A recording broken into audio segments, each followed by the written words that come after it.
Hello there, this is Felix, and if you're watching this, it means you probably made it to the handbook, and that means you're probably a Domino Classroom student. Very, very happy to have you here. I'll definitely see you in class very, very soon. Now, I'd like to talk to you about if you're going to draw, or if you want to draw, if you should draw, and all of those stuff. Okay, so first of all, you'll be getting these assignments very soon. This is a course book. The test will look very similar as well. We'll go through characters, we'll go through grammar points and sentences, and then dialogues as well towards the end of the course book. Now, the first part here, which you can see here, it's number 1, is just simply drawing characters. Now, this is me using the most basic software on a Mac.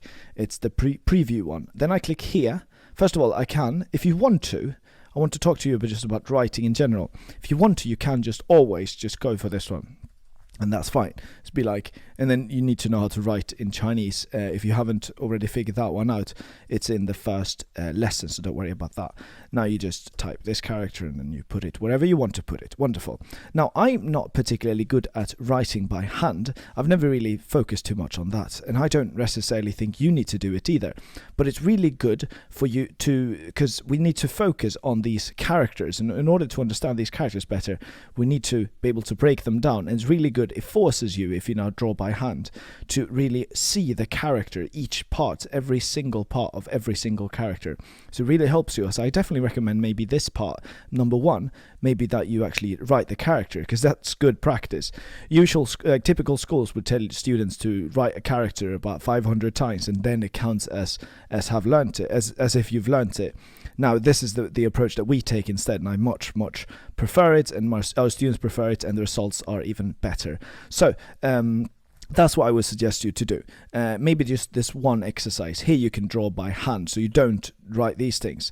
And wonderful. Now, by the way, on that exercise, you can write drop. If you don't know actually how to write the drop, you can just literally write the word drop.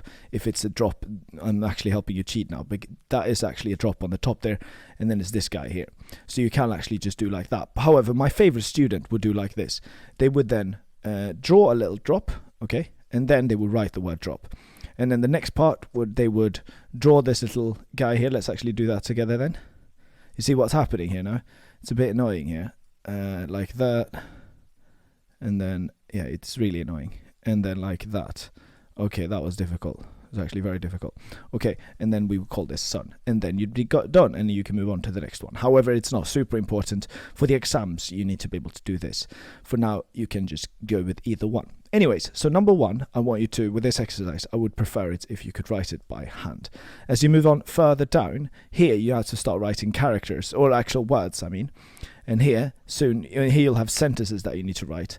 And then I would just prefer it if you just went for text and you wrote this sentence on your own. However, if you want to, many students go this other route, and it turns out really, really well. They actually just only write by hand all the time. And I find that incredibly impressive, and you'll be amazed by the results as well if you start doing that as well.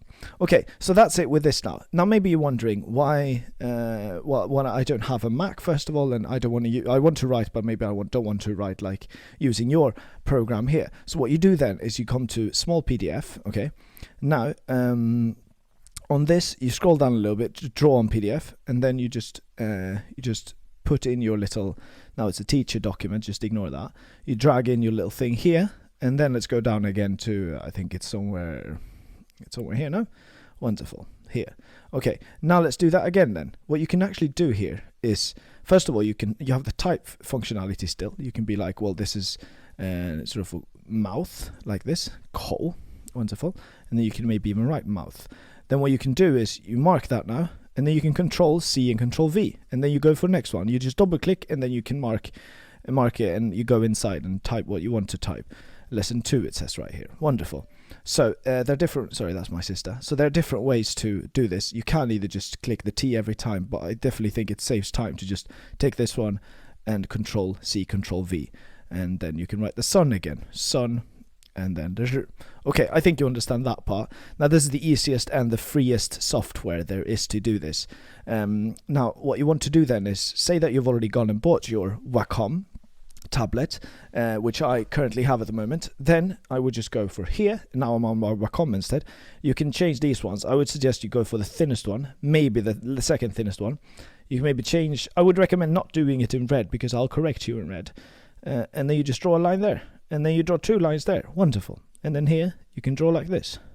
Wonderful, no? So you see, it's a bit tight, so maybe we should do like this instead. Okay, so maybe we'll go for the mouth and then like that. It's wonderful, isn't it?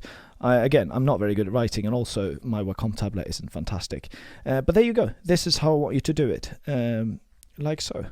That's how you do it. And then what do you do now? Well, now at this point, I would like you to just save to my device. You can actually, all your homework are uploaded to Dropbox still, I think. So you can literally just paste it onto Dropbox, but then you need to link it and stuff. But I would definitely recommend doing that. For now, however, I will just download that and then I would upload that to your Dropbox folder, and there you go. I would definitely recommend being logged into this site, as it eases up the workflow significantly. But that's it really about how to type and what you should type, or if you should even type at all, or I mean write. Wonderful. Hopefully I've answered all of your questions, so you hopefully know exactly how to move forward from now on. Wonderful. Thank you for watching. Actually, I thought I should maybe show you how to do it on Dropbox. So then we just have to sync this once, yeah? So I'll do this for you now. Wonderful. And yeah, and then here we go. So now it would be in Domino Classroom, course book. Actually, it wouldn't be here because this would be a student. And for you, your course book would start here somewhere, or your Dropbox would start here. So say that I'm Ben, and then it's done, and then it's level 1, and I just put it here. And save. And yeah, it's already saved now actually. So yeah, that's it. That's all we have to do. Thank you very much for watching, and goodbye.